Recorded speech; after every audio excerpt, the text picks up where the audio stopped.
ارحم گھر میں داخل ہوتے ہی بڑے بڑے ڈگ بھرتا اپنے کمرے کی طرف بڑھ گیا تھا اور خود کو کمرے میں بند کر لیا۔ پورے راستے اس نے نور اور مناہل سے کوئی بات نہیں کی تھی۔ مناہل اور نور بھی گاڑی میں خاموشی سے بیٹھی تھیں۔ مناہل پلیز مت رو، کچھ نہیں ہوا۔ نور مناہل کو اپنے روم میں لے آئی تھی۔ نور جانتی تھی اس وقت ارحم بہت غصے میں ہے اور شاید وہ اپنا سارا غصہ اس پر ہی نہ اتار دے۔ پچھلے آدھے گھنٹے سے مناہل مسلسل رو رہی تھی۔ نور مجھے تمہارے ساتھ جانا ہی نہیں چاہیے تھا، میری وجہ سے یہ سب۔ بولتے ہوئے مناہل نے پھر سے رونا شروع کر دیا۔ یار ایسا مت کہو، اس میں تمہارا کوئی قصور نہیں تھا۔ تمہیں بھائی کے غصے کا پتہ ہے نا۔ تم یہ سوچو کہ انہیں یہ بھی برداشت نہیں کہ کوئی غیر مرد تمہارے برابر میں کھڑا ہو۔ نور نے اس کا ہاتھ تھام کر محبت سے کہا۔ نور کی بات پر مناہل نے بے یقینی سے اس کے چہرے کو دیکھا۔ اچھا چلو جاؤ، رات کافی ہو گئی ہے، بھائی اب تک سو گئے ہوں گے۔ مناہل جو دل میں یہ دعا کر رہی تھی کہ نور آج رات اسے اپنے روم میں رکنے کا کہہ دے، اس کی بات پر اسے کرنٹ لگا۔ کیا ہوا؟ کچھ نہیں، کہتے ہوئے وہ اٹھ کھڑی ہوئی۔ بھائی کچھ نہیں کہیں گے، آرام سے جاؤ۔ نور نے اسے یقین دہانی کرائی۔ وہ جانتی تھی کہ مناہل ارحم کے پاس جانے سے ڈر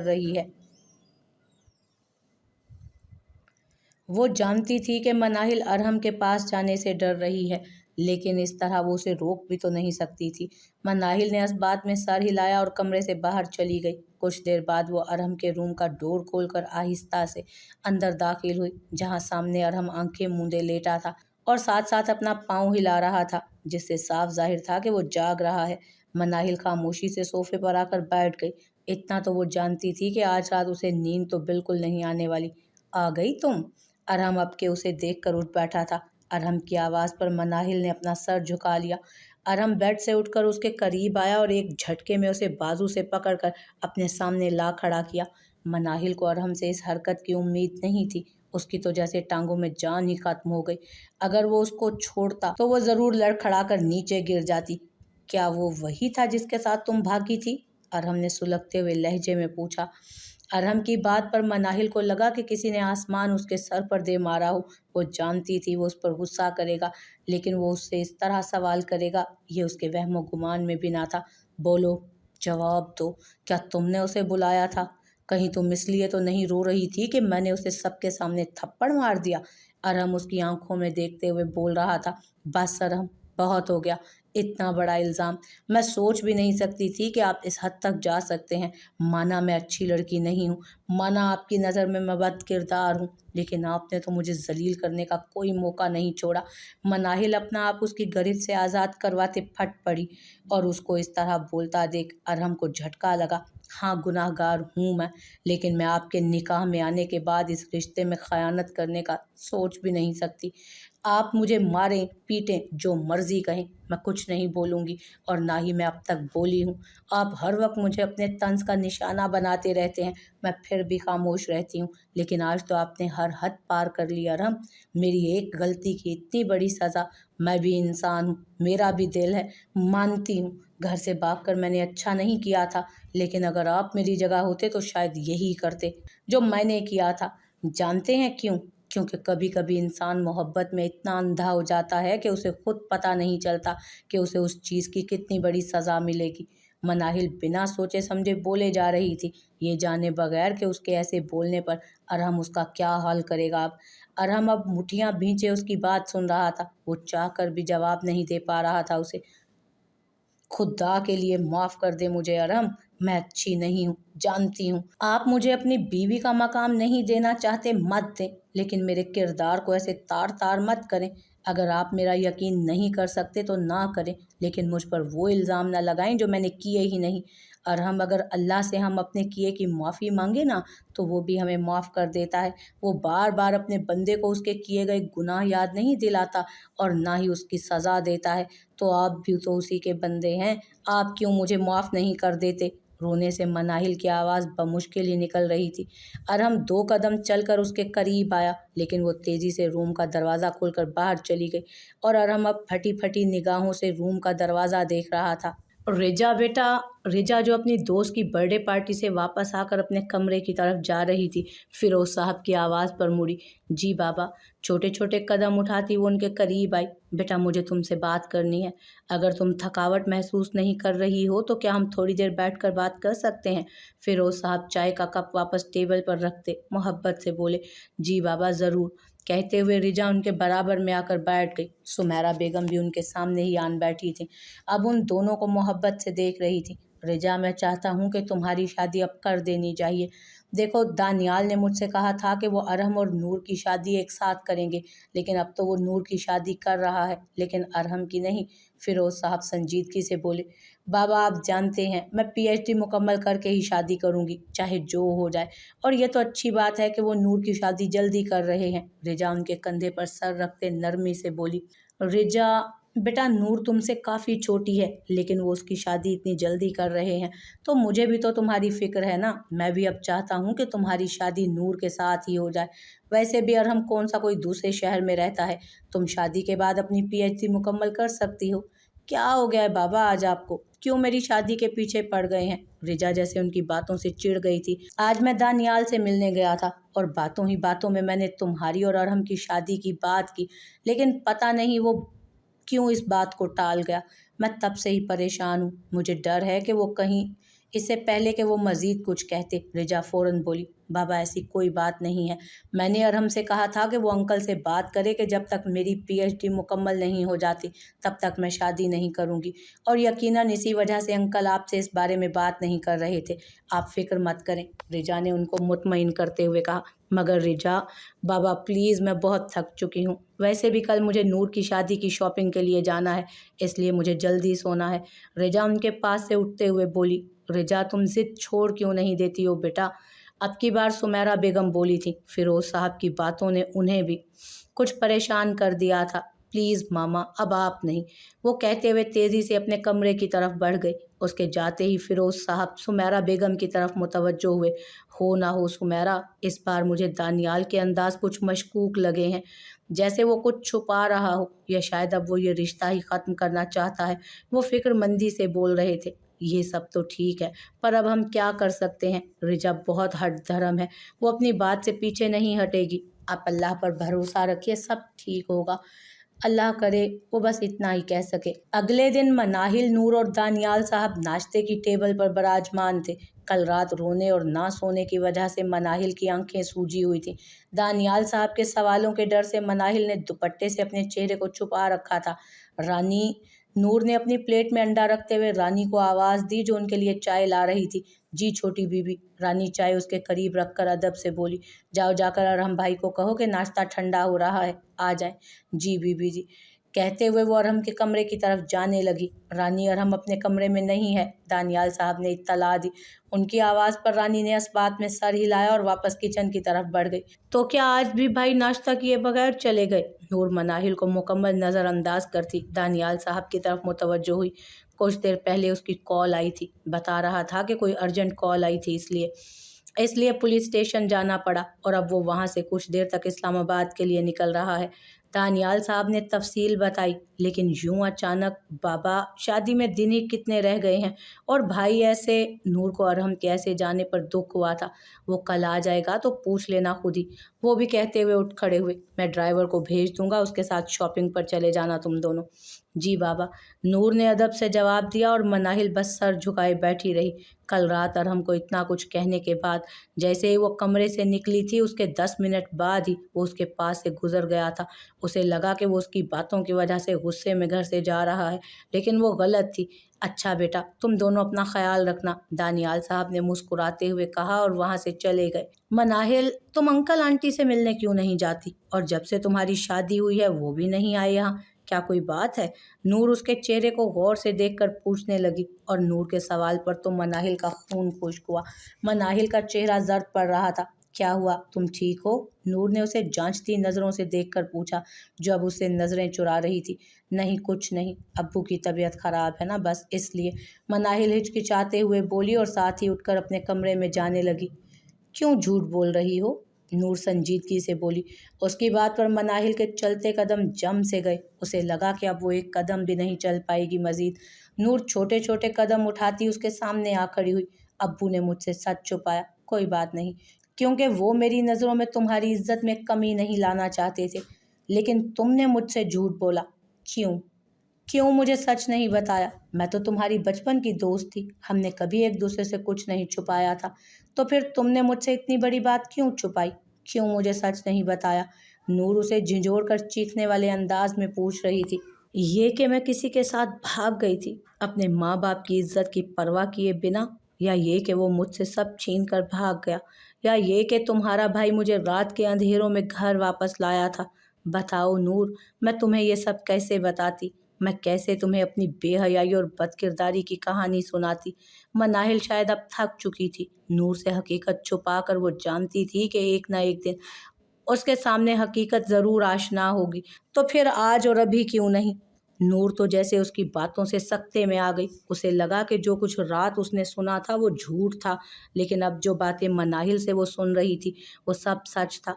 कल रात मनाहिल के नूर के कमरे से जाने के कुछ देर बाद नूर अपने लिए चाय बनाने की गर्ज से कमरे से बाहर आई थी, लेकिन मनाहिल की बुलंद आवाज़ ने उसके कदम रोक दिए थे। मनाहिल की बातों ने नूर के होश उड़ा दिए थे। किचन में जाने की बजाय वो खामोशी से वापस पलट गई। चलो मेरे साथ। नूर उसका हाथ थाम कर अपने कमरे में ले गई और मनाहिल किसी ट्रांस किसी कैफियत में उसके साथ चल पड़ी। मुझे एक एक लफ्ज़ सच सच बताओ मनाहिल, कौन था वो? मुझे यकीन नहीं आ रहा कि मेरी दोस्त इतना बड़ा कदम भी उठा सकती है। नूर उसे अपने साथ बेड पर बिठाते हुए बेयकीनी से बोली। मनाहिल ने उसकी बात पर थूक निकला। कुछ देर खामोश रहने के बाद उसने बोलना शुरू किया। एक दिन मैं मामा से किसी बात पर झगड़ कर अपने रूम में आकर अभी बेड पर लेटी ही थी कि अचानक से मेरा फ़ोन बजा। वो कोई रॉन्ग नंबर था। इससे पहले उस नंबर से मुझे कभी कोई कॉल नहीं आई थी। मैंने एक दो बार फ़ोन काट दिया, लेकिन उसके बावजूद भी मुसलसल कॉल्स आ रही थी। मुझे लगा कि कोई जानने वाला मुसीबत में ना हो। सोचते हुए मैंने फ़ोन उठाकर हेलो कहा फ़ौरन, लेकिन वो कोई अनजान आवाज़ थी। एक बात तो साफ थी कि वो मेरी फैमिली में से नहीं था। मैंने फ़ोन रखना चाहा, लेकिन उसने मुझे कहा कि वो मुझसे एक बार बात करना चाहता है। बहुत ही मुश्किल से उसने मेरा नंबर अपनी किसी दोस्त की बहन से लिया है, जो मेरे साथ कॉलेज में पढ़ती थी, और उसकी बात से मुझे हैरत का झटका लगा था। ना चाहते हुए भी मुझे तजस्सुस हुआ कि क्यों उसने मेरा नंबर किसी से लिया और वो क्यों मुझसे बात करना चाहता है। मैंने आवाज़ में सख्ती लाते हुए पूछा, तो कहने लगा कि मेरा नाम हाइम है, मैं आपसे मोहब्बत करता हूँ, मैंने आपको देखा है, एक दिन भी आपके बगैर रहने का सोच नहीं सकता। और मैं उसकी बातों में पल भर के लिए जैसे सांस लेना भूल गई। मुझसे कभी किसी लड़के ने ऐसे बेधड़क बात नहीं की थी। उसकी आवाज़ ने मुझ पर एक सहर तारी कर दिया था, या यूं कह लो कि मैंने खुद अपने ऊपर सहर तारी कर लिया उसके अल्फाज का। वरना अच्छी लड़कियों को नामहरम की आवाज़ कहाँ अच्छी लगती है। मनाहिल की आवाज़ कांप रही थी, उसके आंसू उसके रुखसारों को भिगो रहे थे। नूर बुत बनी उसकी बातें सुन रही थी। उसे आज एहसास हुआ कि अरहम ठीक मना करता था कि किसी भी रॉन्ग नंबर से कभी कॉल उठाकर बात मत करना। फिर वो मुझे रोज़ ढेरों कॉल्स और मैसेजेस करता। खुद को बहुत रोकती थी कि अब उससे बात नहीं करूँगी, लेकिन फिर भी मैं उसे रिप्लाई करती, उसकी कॉल्स अटेंड करती। दिन ब दिन मैं उसकी आदी होने लगी। मुझे लगा कि मैं उससे मोहब्बत कर बैठी हूँ। फिर एक दिन उसने कहा कि मैं तुमसे शादी करना चाहता हूँ। पहले तो मुझे यकीन नहीं आया, लेकिन फिर मैं उसकी बातों में आ गई। उसने कहा कि मेरे घर वाले नहीं मान रहे। अगर तुम मुझसे प्यार करती हो तो घर में जितना कैश और ज्वेलरी पड़ी है लेकर आ जाओ, और अगर तुम ना आई तो मैं खुद को गोली मार लूँगा और मरने से पहले मेरे वो सब मैसेजेस और पिक्स बाबा को सेंड कर देगा।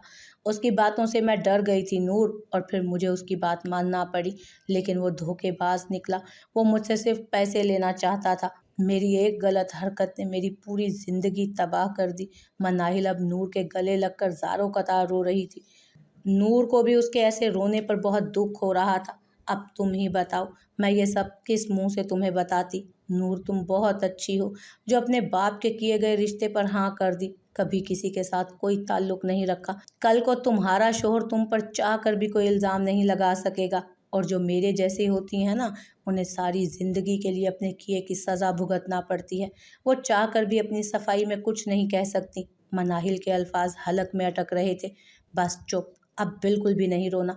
मेरे पास तुम्हें तसल्ली देने के लिए कोई अल्फाज नहीं। तुम्हारी तरह कितनी ही लड़कियां आए रोज किसी न किसी लड़के की बातों में आकर ना सिर्फ अपने माँ बाप की इज्जत खोती हैं, बल्कि वो अपनी इज्जत से भी हाथ धो बैठती हैं। तुम तो खुदा का शुक्र अदा करो कि उसने तुम्हारी इज्जत पर नहीं हाथ डाला, वरना शायद मेरे अब्बू भी तुम्हें अपनी बहू ना बनाते।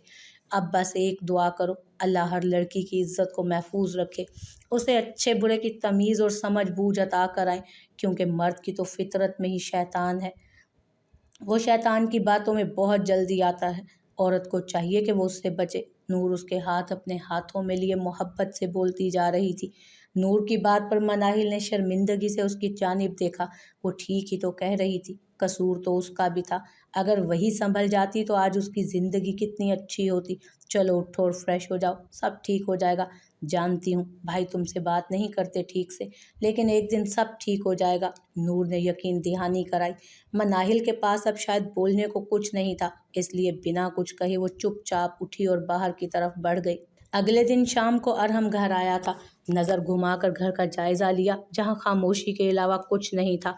जो कुछ उस दिन मनाहिल ने कहा था, उसके बाद वो मनाहिल को अच्छा सबक सिखाने वाला था, लेकिन पुलिस स्टेशन से कॉल आने की वजह से वो उसे कुछ नहीं कह पाया और अब उसका गुस्सा ठंडा हो चुका था। अरहम सर झटक कर टीवी लाउंज से गुजरता अपने रूम की तरफ बढ़ा।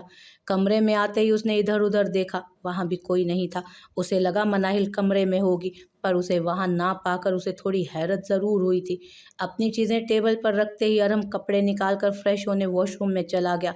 कुछ देर बाद वो वॉशरूम से बाहर आया। टॉवल को बेड पर फेंकते हुए उसकी नज़र बेड के साइड टेबल पर पड़ी, जहाँ उसके लिए चाय पड़ी थी, जिसकी उसे उस वक्त सख्त ज़रूरत थी। इसका मतलब उसे उसके आने की खबर हो चुकी थी। अरहम ने चाय का कप उठाया और चंद कदम चलकर सोफे पर आकर बैठ गया। अभी उसने चाय का एक ही घूंट पिया था कि वो समझ गया कि ये चाय उसके लिए मनाहिल ने बनाई थी। अरहम को पहले दिन ही उसके हाथ की चाय अच्छी लगी थी। जब उसकी माँ जिंदा थी तो वो बिल्कुल ऐसी ही चाय उसके लिए बनाया करती थी। अभी वो अपने ख्यालों में गुम था कि उसे दरवाज़ा खुलने की आवाज़ सुनाई दी। अरहम ने गर्दन मोड़ कर देखा, मनाहिल अंदर आ रही थी। मनाहिल को देखकर अरहम ने फौरन अपनी नज़रों का जाविया बदला था।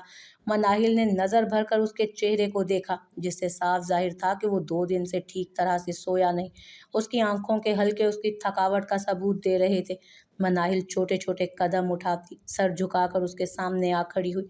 अरहम की नज़रें हाथ में पकड़े चाय के कप पर थी, जिसे वो वक्फे वक्फे से अपने होंठों से लगा रहा था।